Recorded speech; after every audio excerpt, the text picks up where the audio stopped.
Welcome to the Sky Commander Flight Brief. It's your mission-ready podcast for drone pilot training and aerial insights across Canada. From Transport Canada rules to real-world drone ops, we break it down, take you higher, and help you earn your wings. Because here at skycommander.ca, we don't just fly. It hints there's more to it. It's a masterclass, a deeper level, maybe a philosophy or a community focus, perhaps. It's definitely intriguing, sets them apart from just, a basic tips show. Skycommander.ca is the obvious next step. Precisely. If you're thinking about flying a drone in Canada, boom, this content is aimed right at you. Powered by skycommander.ca. The elite podcast for Canada's drone pilot. Okay, let's get started. Today we're tackling what feels like a massive transition, something that is just fundamentally changing the entire world of unmanned aviation. It really is. We're talking about the shift from flying drones, where you can see them, that's VLOS, visual line of sight, to flying them kilometers and kilometers away. Way over the horizon, sometimes over remote territory, but also, surprisingly, overpopulated areas. And this move to beyond visual line of sight, or BVLOS, it's so much more than just flying farther, isn't it? It feels like a complete foundational paradigm shift in how every single professional operator has to manage risk. That's the absolute core of it. The source material we're digging into today is structured almost like a professional safety workbook. The kind of thing an organization would use for certification. Exactly, the curriculum for getting certified under these new regulatory regimes. And it details 7 core hazard families, which, they basically represent every possible way a system can fail. So what's our mission today? What's the one big idea we need to walk away with? It's this. BVLOS doesn't actually add a bunch of brand new ways for the system to fail. What it does, and this is the critical part, is it removes the visceral ways that you, the human operator, notice you are failing. And that is the absolute crux of the challenge. We are losing all those immediate real-world clues. The things we take for granted. The sound of a struggling motor, the sight of an unexpected wobble, that gut feeling that something's not right. So what do we build? What systems and procedures have to be put in place to replace our own eyes and ears when that aircraft is 10, 20, maybe 50 kilometers away? And look, this conversation goes far beyond just academic theory or, talking about drone crashes. This is about establishing the bedrock for every single large-scale operation you can think of. Like medical delivery, infrastructure inspection? Medical delivery, large-scale power line inspection, remote security monitoring, you name it. They all have to create an ironclad, documented safety apparatus. The industry calls it a hazard library. A hazard library. We'll be talking a lot about that. We will. And by understanding the structure of this library and the systemic failures we're going to discuss today, you really gain the foundational keys to professional BVLOS safety management. Okay, so to give this huge field some structure, we're going to use the framework from the source material. It groups all the possible failures into 7 key areas. We're calling them the 7 hazard families. It's our map for the whole deep dive. Right. So first up, we have hardware and power. That's software and automation. Comms and navigation. Weather and atmosphere. Physical objects and terrain. After that, biological and intentional interference. And finally, the one that ties it all together, the most complex one, human and organizational factors. And the idea is everything that can possibly disrupt a BVLOS operation fits neatly into one of those 7 doors. So before we start opening those doors, I think we need to set the stage. We have to talk about the new regulatory landscape that's forcing this incredibly rigorous approach. We do. BVLOS is evolving so fast. It's moving from something you get through special, really hard to get waivers under the current rules, that's Part 107 in the US, to something governed by a proposed, normalized framework. Which the source material calls Part 108. Exactly. The future state is Part 108. Okay. That sounds like a tectonic shift in responsibility.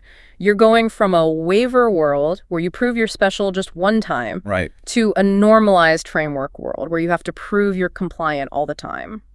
What does that actually demand from an operator? It demands that the operator fundamentally acts like a certified airline, not a hobbyist, not even a small Part 107 business.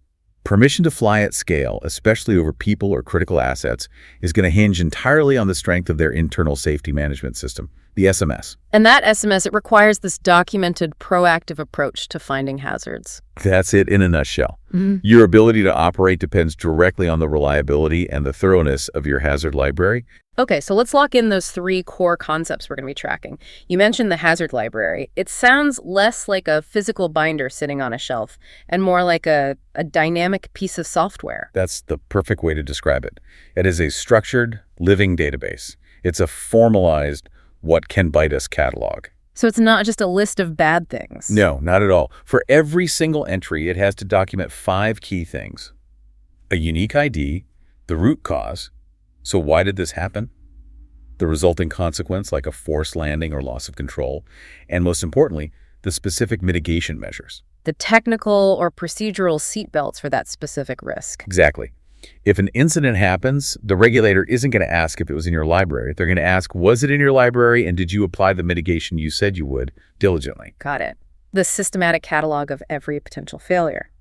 The next big concept is the operational design domain, or ODD. The ODD is the technical and environmental sandbox your mission is legally and safely allowed to play in. It's this exhaustive set of conditions. Like wind speed, altitude. Wind speed, temperature, humidity, visibility, maximum altitude, minimum distance from controlled airspace, and crucially, maximum population density underneath your flight path. And the sources are clear on this, right? Most disasters happen when you step outside that sandbox. Precisely. Most catastrophic hazards occur precisely when you step, either intentionally or by accident, outside the defined boundaries of your ODD.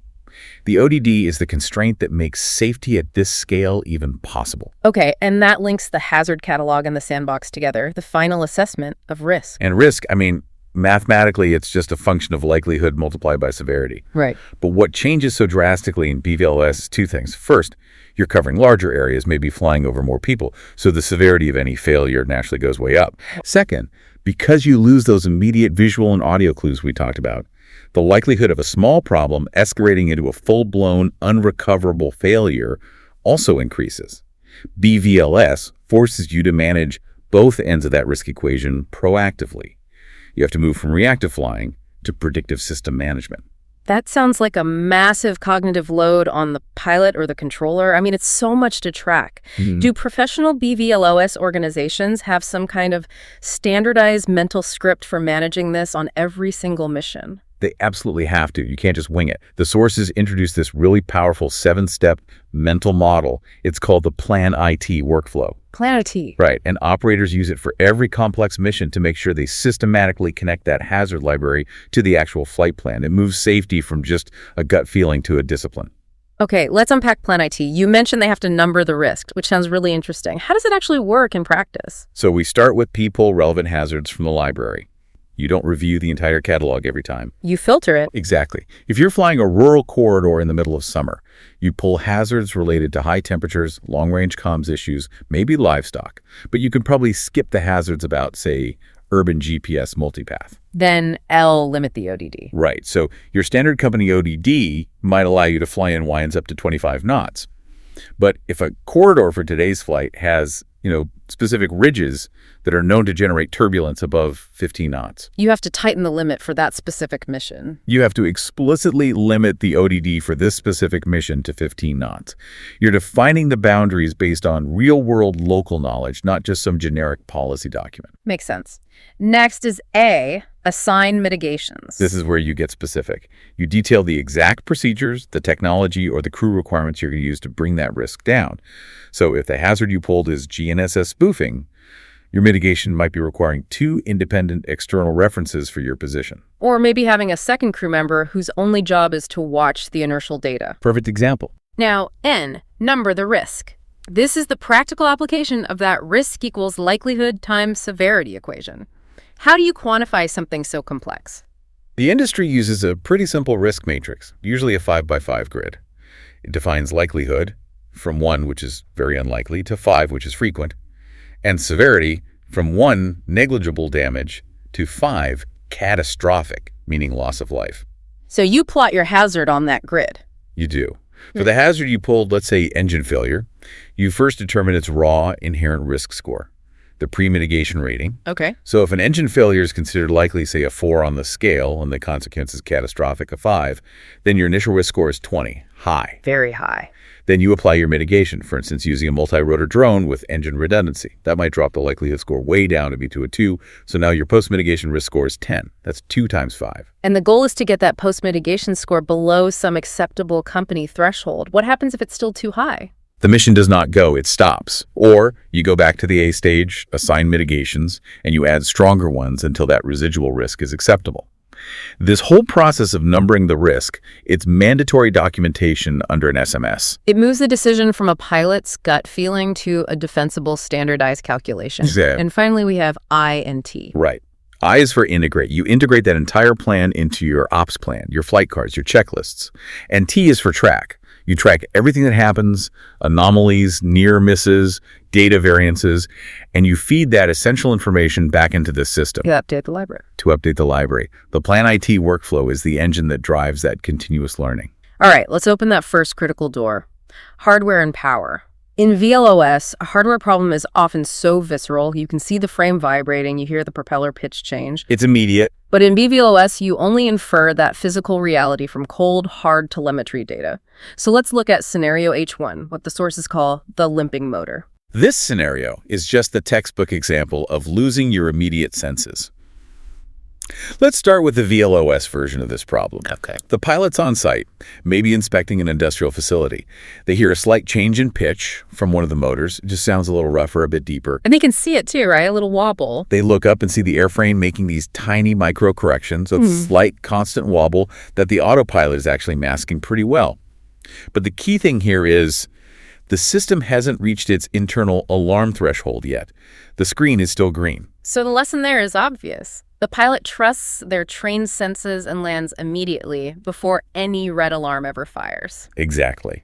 The human observation comes before the system failure notification. Now let's take away those human eyes and ears and put that same problem 20 kilometers away. That's the BVLOS version. What are the clues now? Well, you have to trust the data completely. There's nothing else. There's nothing else. And the only clues are a subtle telemetry signature.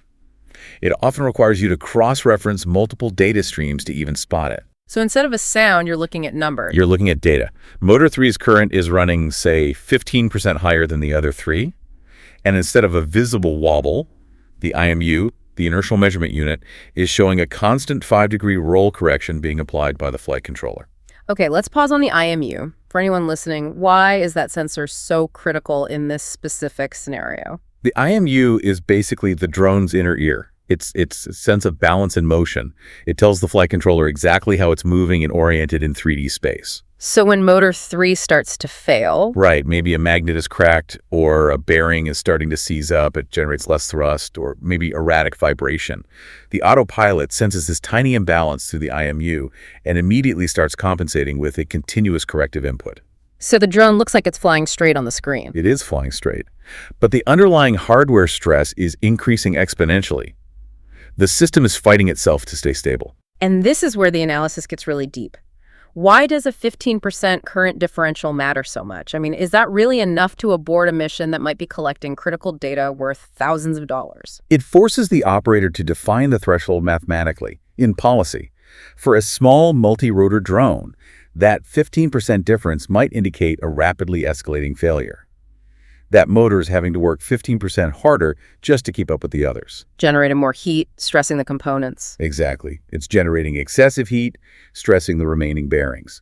Now, if this were a big fixed-wing BVLOS platform that relies on efficiency, that same 15% thrust loss or drag might cut your total endurance by 20%. Which could mean you don't make it back home. You don't make it back. The decision becomes, do we land now and accept the mission delay, or do we push it and wait for the system to declare a catastrophic failure when it's too late?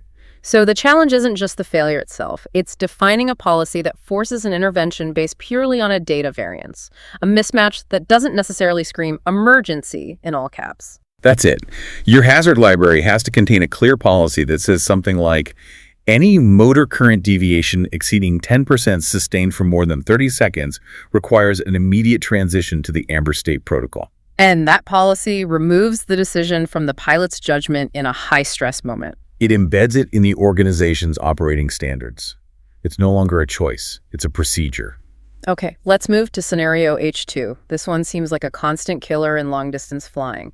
Battery surprise or the headwind trap. Oh, it is. And it's so dangerous because operators consistently underestimate the localized severity of microclimates or unexpected headwinds.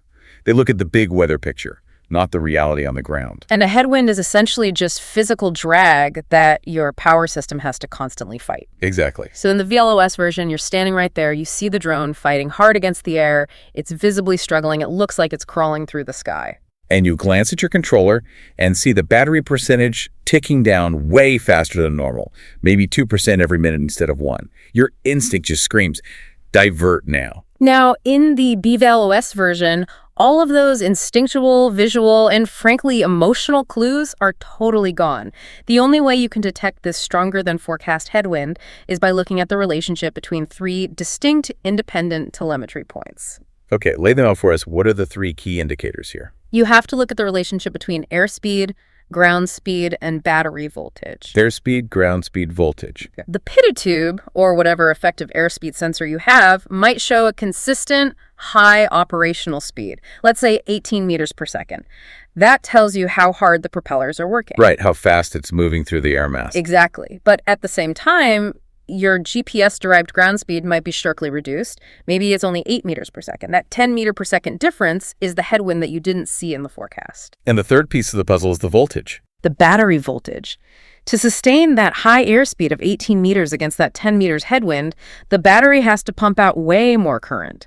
And that leads to a faster than modeled voltage droop.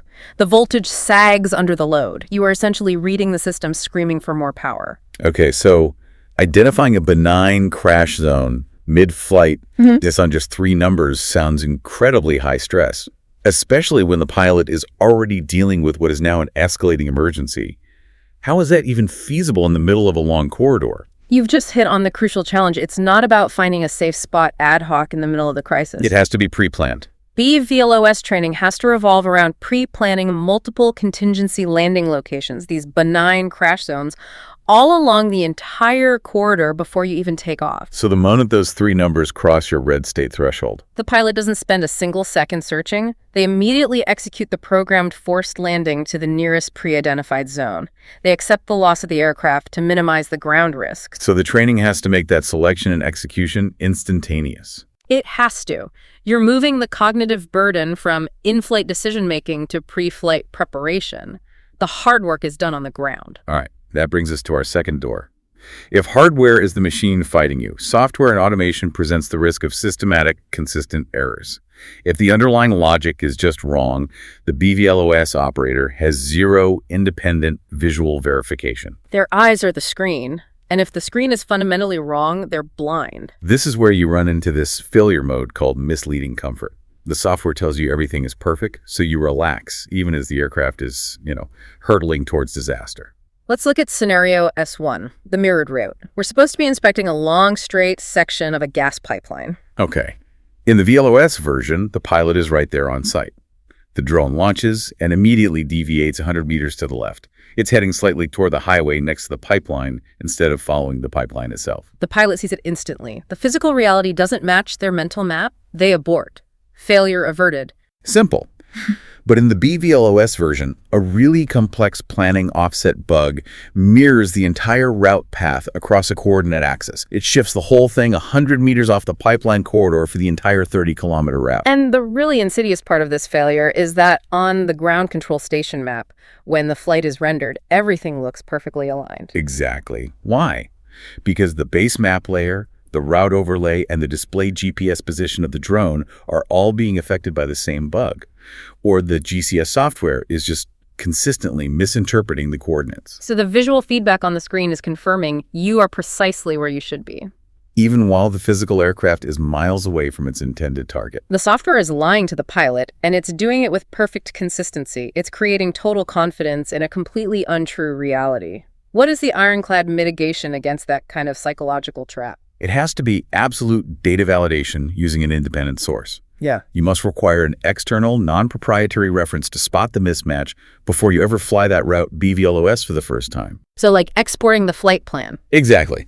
For example, Loading the planned route's KML file, which, for our listeners, is just the geometric blueprint of your flight path into a completely separate third-party system, something like a GIS tool or even just Google Earth. And if that KML plot doesn't perfectly overlay the pipeline in that external viewer? You stop. You do not fly. You have to verify the true coordinates against an independent source of truth. So that's a critical operational rule. Never trust the internal reality that's being generated by the same system you are commanding. Never. Let's look at scenario S2, the RTL altitude trap. This is where the return to launch feature, the thing that's supposed to be your safety net, actually becomes the disaster mechanism. This is a classic one. The mission is planned in really hilly, contoured terrain. The home point is down in a valley. The hazard is that the system's default RTL altitude is set lower than the ridges along the return path. In the VLOS version, you'd probably test this. You hit the RTL button during a test flight, and you watch the drone fly low. Maybe it grazes some treetops on a hillside you hadn't explicitly charted. You see the error, and you update the RTL altitude setting. Problem solved. But in the BVLOS failure, a lost link event happens 15 kilometers out. The autonomous system faithfully executes the RTL protocol. The drone turns around and flies its programmed path. But because that altitude was never verified against a high-resolution terrain profile, It descends directly into a terrain feature or a wedge full of trees. so the failure isn't the terrain itself. It's the fact that our automated failsafe, our supposed safety net, became a CF-ITE disaster. Controlled flight into terrain. And it was caused by a logical flaw, not by a pilot stick error. So how do you prevent that? It requires an explicit documented step in that Plan IT process we talked about. The ODD must state that the RTL altitude has to exceed the highest terrain along the entire corridor, plus a robust safety margin, maybe 50 meters above the highest charted obstacle. And you can't just trust a standard map. You can't. You have to verify this altitude against high-resolution 3D planning data, not just standard aeronautical charts, before you launch. In complex terrain, you never, ever trust the system's default altitude setting. The BVLOS safety system has to treat the terrain as a physical enemy. Let's move to our third family, comms and navigation. The C2 link, the command and control link, is really the invisible leash. When it snaps, your sight is gone, your control is gone. And the aircraft is completely on its own, relying entirely on the pre-planned automatic behavior that's captured in your hazard library. This section really deals with two nightmare scenarios combined. What happens when the leash snaps and the aircraft suddenly doesn't know exactly where it is? That puts you in the worst possible position. So scenario C1, the Valley of Silence. This shows how simple terrain can just destroy your connectivity through masking. In a VLOS test, you're doing some initial flights through a new valley corridor. As the drone dips below a certain height near a ridge, the C2 link briefly cuts out. You see it happen, you establish that threshold, and you apply a no-go height rule for the future. But in the BVLOS failure, the drone enters that same valley, maybe a little lower than planned because of a strong downdraft. The C2 drop lasts longer than the drone's brief link loss timer, Which forces the autopilot into its full lost link profile. So this is a situation that demands this pre-planned, corridor-specific, fail-safe profiles, right? They have to be detailed in the hazard library. They do, and the decision on which profile to select is a core design element of the whole safety system. Should the failsafe be to immediately climb and loiter to try and get the link back? Should it be to climb an RTB, return to base, or should it be to land now in a designated contingency zone? And how does an operator make that choice? It seems very context-dependent. It is entirely dependent on the ground risk profile of that specific segment of the corridor. So if the valley is empty, If the valley is remote, unpopulated, has open terrain, the safest option is often climb and loiter. It buys you time to reestablish control. However, if that same valley has critical infrastructure or it's densely populated, the whole calculation changes. a climb maneuver might put you in the path of a private plane you can't see. Or a loiter might just prolong the duration of an uncontrolled flight over people. In that case, the safest option, the one required by your ODD, might be an immediate land now command. You sacrifice the aircraft to minimize any collateral damage on the ground. The decision has to be driven by ground risk, not by asset preservation. Okay, let's look at a navigation failure, scenario C2. GNSS multipath in an urban canyon. This is a classic. It's positional uncertainty caused by satellite signals bouncing off tall, sharp buildings. It causes the receiver to calculate a false, erratic position. So in the VLS version, you're flying near a cluster of skyscrapers. You can see with your own eyes that the drone is perfectly stable, holding a precise hover. But on your GCS map, the little GPS icon is bouncing all over the place. 5–10 meters of random drift. You ignore the telemetry drama because your eyes confirm the drone is stable. Right. But once that visual verification is gone, that telemetry drama becomes a major physical hazard in the BVLOS failure. The GNSS multipath causes these position jumps, and the autopilot, which is programmed to hold a precise position, trusts the bad GPS data. It thinks it's drifting. It sees a sudden 5-meter shift, and it tries to correct that reported error by inducing real physical movement. This causes the drone to drift erratically, maybe yawing or accelerating dangerously close to buildings or even passing air ducts. So the drone isn't suffering from a signal loss, it's suffering from a bad signal that the autopilot trusts way too much. Precisely. The BVLOS solution here demands really robust navigation systems. Operators have to limit BVLOS operations in severe urban canyons unless they're using advanced solutions. Like RTK or PPK. Right, RTK real-time kinematic or PPK post-processing kinematic correction services. They can enhance positional accuracy down to the centimeter level. Or you need highly robust inertial navigation systems that allow the drone to temporarily ignore the GNSS data completely when the signal quality drops. And the ODD has to have rules for this. It has to define strict conformance deviation rules. If the position jitter exceeds 1 meter, you abort the mission, period. This complexity, it just underscores the need for outsourced, specialized services. And that brings us to the Automated Data Service Provider, or ADSP. The ADSP is absolutely critical. It's a certified third-party service that acts as your centralized traffic management and data hub. In the U.S., this is often proposed under Part 146. So it's like a mini air traffic control for your drones. That's a great way to think about it. It provides real-time traffic awareness, airspace feeds, weather alerts, and the conformance data you need to support safe BVLOS operations. It's doing things beyond the capability of a single pilot. It's what ensures your drone is staying within its designated digital lane. So what happens in scenario C3, ADSP data loss? You lose that whole traffic picture mid-flight. If that ADSP feed drops out, you immediately lose your strategic and your reactive traffic awareness. So the core question for your hazard library becomes, was the ADSP just a nice-to-have enhancement, or was it a must-have requirement defined by your ODD? And if it's a must-have, that failure demands a pretty dramatic response. Oh, absolutely. If your ODD requires continuous external traffic data, for example, if you're flying near an airport corridor, then the failure of the ADSP mandates an extremely conservative default action. Meaning you bring everyone home. It means you immediately suspend all new launches, you shrink the ODD for the flights that are already in the air, and you initiate a controlled RTB procedure for all of them. You simply cannot continue flying blindly in high-risk airspace if the very system designed to prevent a mid-air collision has failed. This really highlights the need for layers of collision avoidance. This seems like the perfect point to expand on detect and avoid, or DAA, technologies. They're the reactive counterpart to the ADSP's strategic planning. What are the limitations of DAA in a BVLOS scenario? DAA is absolutely crucial, don't get me wrong. It's the onboard localized sense and avoid capability, often relying on radar, computer vision, or ADSB receivers. However, BVLOS operators cannot rely solely on DAA. The limitations are pretty significant, especially in complex environments. Give us the top 3 limitations. Okay, first is cost and complexity. Integrating a certified long-range radar or high-fidelity vision system adds immense cost and complexity to the platform. It really limits the size of the aircraft that can even carry it. Second is range and resolution. Right. While radar is great for distance, it really struggles with non-cooperative small targets. Think gliders or microlight aircraft at a distance. And in a complex urban environment, it suffers from clutter. It sees too many buildings, too many stationary objects. And the third limitation, which brings us right back to our core BVLOS problem. Blind spots in field of view. The DAA sensors only look where they are pointing.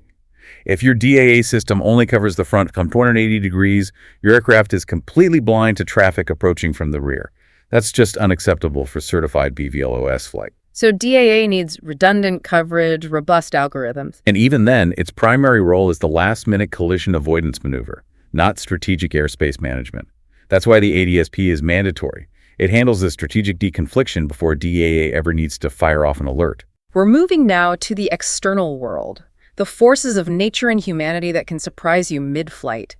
These families deal with dynamic external threats, many of which can change way faster than your planning process can account for. Let's start with weather. In BVLOS, it's rarely the big, obvious storm that kills the mission. It's the highly localized, invisible micro-weather phenomena. We can look at scenario W2, gusts over the ridge. Okay, in VLOS, this is pretty straightforward. You fly over a ridge, the drone suddenly drops 10 meters and rocks violently because of orographic turbulence. You see it, you feel it, and you adjust your altitude for the next pass. But in BVLOS, the detection of that severe rotor turbulence, that churning air on the downwind side of the ridge, is only possible by reading sudden, noise-like spikes in your roll and pitch telemetry and your vertical speed indicators. So these spikes are the signature of the autopilot just fighting to stay level. It's actively struggling against chaotic forces.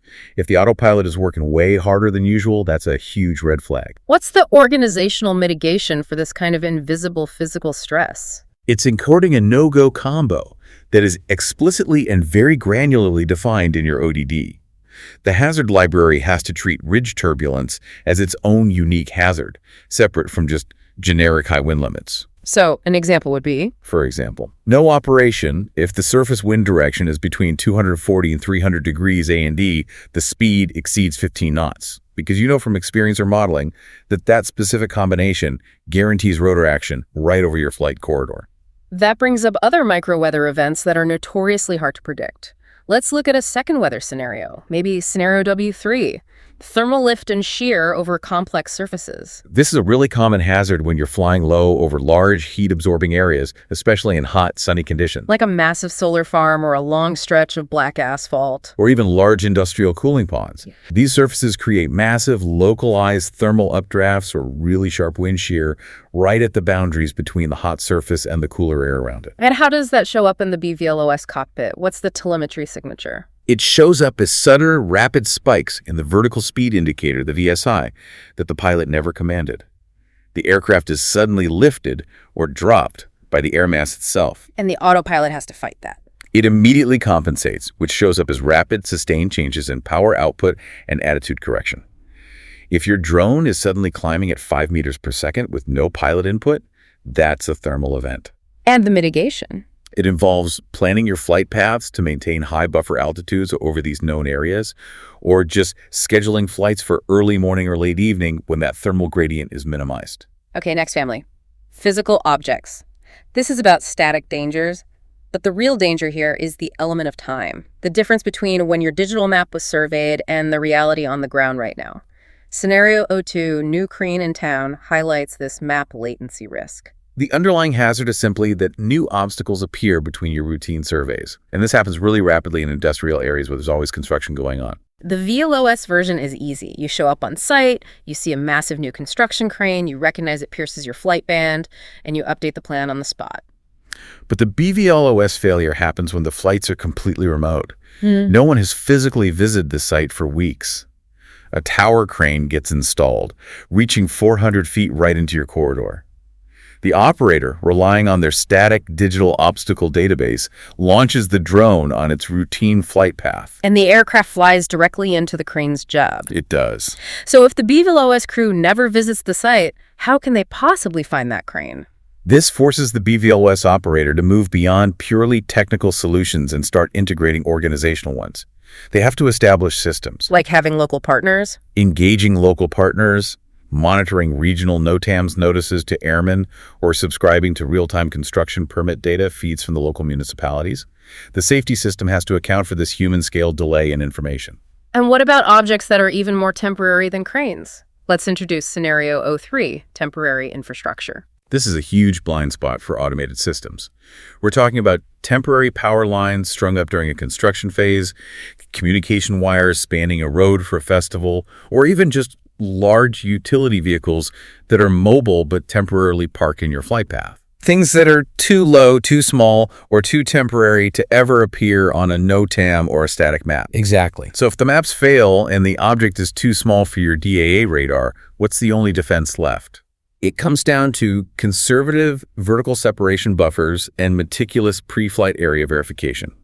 Your hazard library has to define a procedure that requires ground-based, photographic surveys of the corridor if the static map data is older than a specified period, say 3 months. So the only defense against a temporary small hazard is having robust organizational links to ground team. And refusing to fly in high-change environments without recent visual confirmation. Finally, we have biological and intentional interference. These are external elements that physically interact with the drone. The core truth here is that the BVLOS pilot rarely knows what hit the drone, only that an impact of some kind occurred. The detection mechanism for both a bird strike, that's B1, and a thrown object, B2, is often identical in the telemetry data. Describe that telemetry signature for us. What does it look like? The first sign is a short, sharp, high acceleration spike. It's immediately followed by an attitude disturbance. The drone suddenly rolls or pitches erratically. And the motors react. That's coupled with an immediate corresponding change in motor current. You'll often see one motor struggling or spiking wildly as the autopilot desperately tries to compensate for either physical damage or just the immediate attitude shift. That spike is the BVLOS equivalent of a VLOS pilot seeing a blur past the canopy. And what about the risk of ground dynamics in scenario B2, the angry spectator? Well, when you can't see the person on the ground, you can't manage that social interaction. So your planning has to include identifying what we call hostile zones. Areas where people are more likely to interfere? Exactly. Areas near parks, schools, certain residential borders, where ground hostility is statistically a known hazard. The mitigation here is to plan operational restrictions, like increasing your minimum flight altitude, rerouting entirely, or limiting your operations to non-peak hours to avoid provoking a conflict that could lead to intentional interference. We've reached the final and probably the most complex door: human and organizational factors. This is the people, the procedures, and the culture that underlie and amplify all the technical failures we've just discussed. This is the risk multiplier. Your technical systems might be perfect, but the human operating them is subject to fatigue, pressure, and this systematic cultural drift. Let's start with HOF1, subtle fatigue or task saturation. This is the failure of the pilot to process critical data when they're overwhelmed. And the risk is magnified exponentially because BVLOS at scale demands multi-aircraft management. The BVLOS cockpit is less like flying a plane and more like being a decentralized air traffic controller. The pilot is running 5 aircraft at once, each one generating a constant stream of data, warnings, alerts. It's a fire hose of information. So let's picture the scenario. The pilot is totally task saturated. They're managing a major glitch on aircraft 1, maybe a communications drop. At that exact same moment, aircraft 3 experiences a subtle amber alert. Let's say the ADSP data feed disconnects. What happens? The pilot misses the amber alert. Their cognitive capacity is completely consumed by the urgent red alert on aircraft 1. And that unseen disconnection on aircraft 3 means that the pilot loses their real-time traffic picture for that drone. Exactly. Without that picture, aircraft 3 unknowingly enters a conflict zone, and it results in an unseen near miss with manned traffic. The system failed because the human was overloaded. So this requires organizational solutions, not technological ones. How does the SMS mitigate that kind of information overload? It demands absolute clarity in the organizational structure. That means rigid limits on the number of concurrently managed aircraft per operator. You have to cap the cognitive load. And you need clear roles. You need clear role distribution.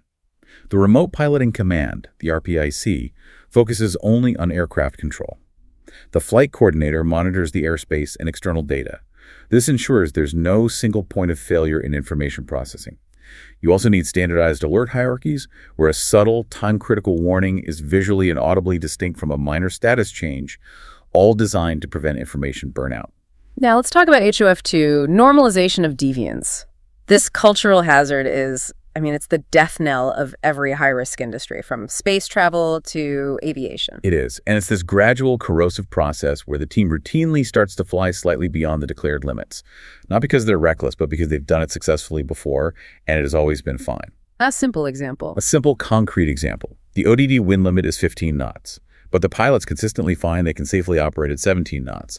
Slowly, over time, 17 knots becomes the new, unspoken, accepted limit. But when you apply that cultural drift to the complexity of BVLOS, where the safety margins are already so tight, the consequence is catastrophic. The BVLOS consequence is that this cultural issue flying at 17 knots eventually combines with an outlier event.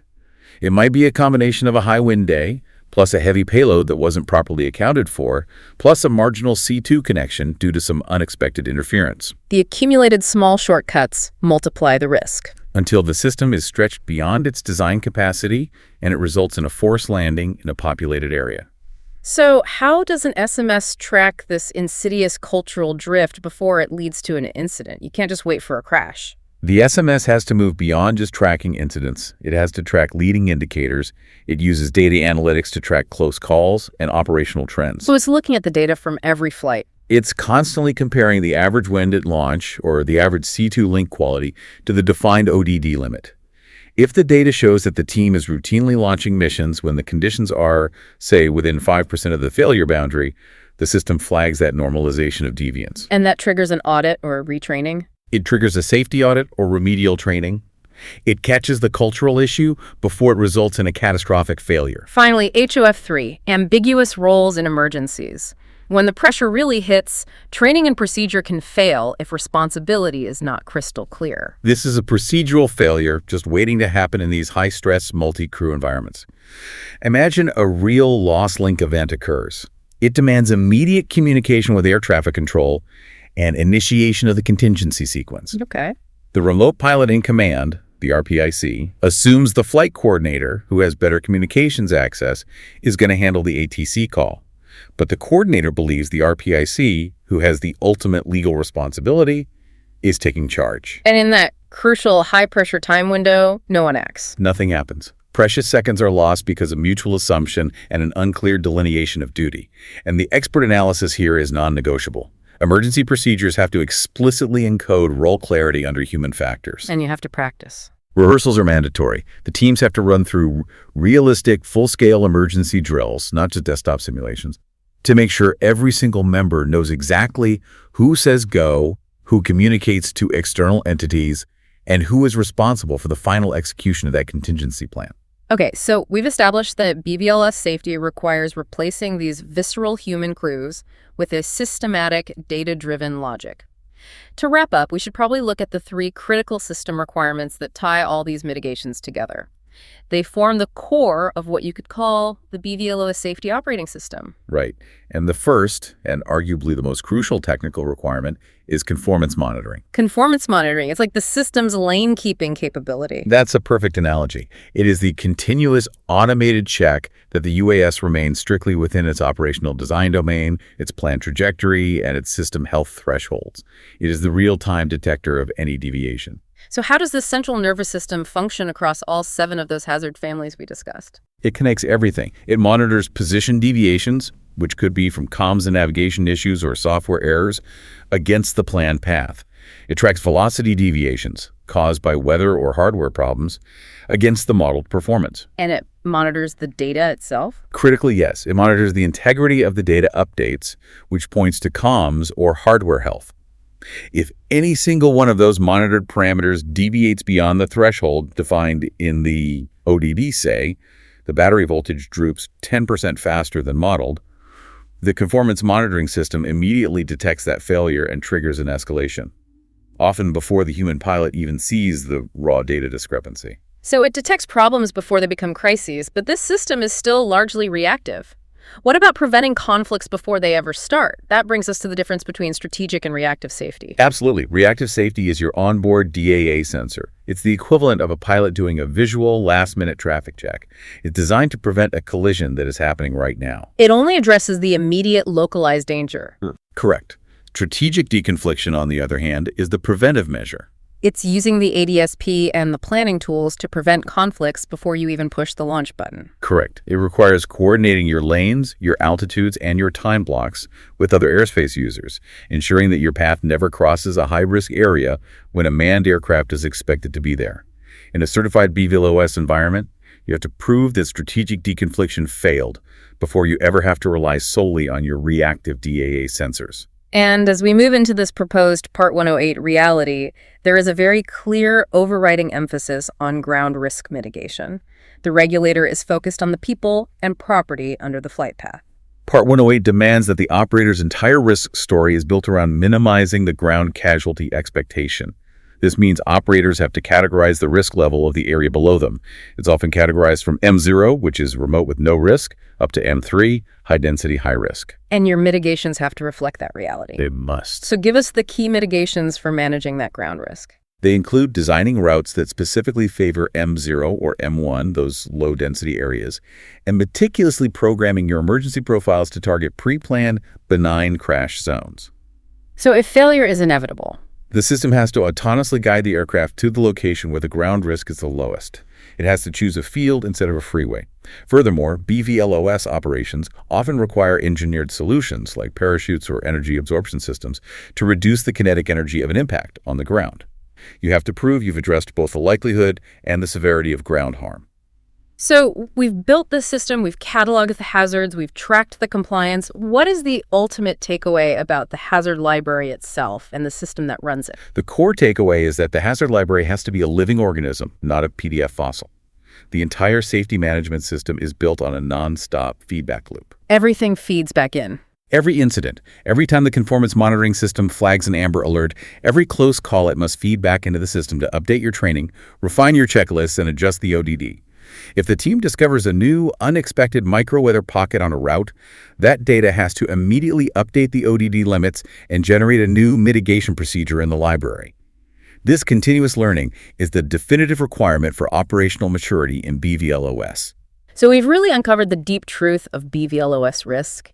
We replace the visceral, instantaneous clues of the physical world, the sound, the sight, our own instincts, with the cold, hard logic of data, detailed procedures, and highly automated, data-driven systems. And that shift demands an order of magnitude more organizational discipline, more procedural rigor, and more documented proof than any VLOS operation could ever imagine. When you operate beyond the visual line of sight, the system you build becomes your reality. It does. And if your procedures, your training, or your organizational culture allow for that routine, subtle stretching of the limits, that insidious normalization of deviance, you are just banking on luck. Because the system will inevitably fail at the intersection of those human pressures and that technological complexity. So for your next complex task, whether you're launching a professional drone fleet or just managing any business process that relies on automated data, you shouldn't just ask yourself, what could go wrong? But also, if I couldn't see this process with my own eyes, what subtle piece of data am I currently ignoring that proves my assumptions are dangerously wrong? This is the fundamental organizational question of BVLOS readiness. That's a wrap on today's mission, Commander. See above, go beyond, get ahead. For more training, tools, and intel, head to skycommander.ca. If you learned something new, share it, subscribe, and leave us a 5-star debrief.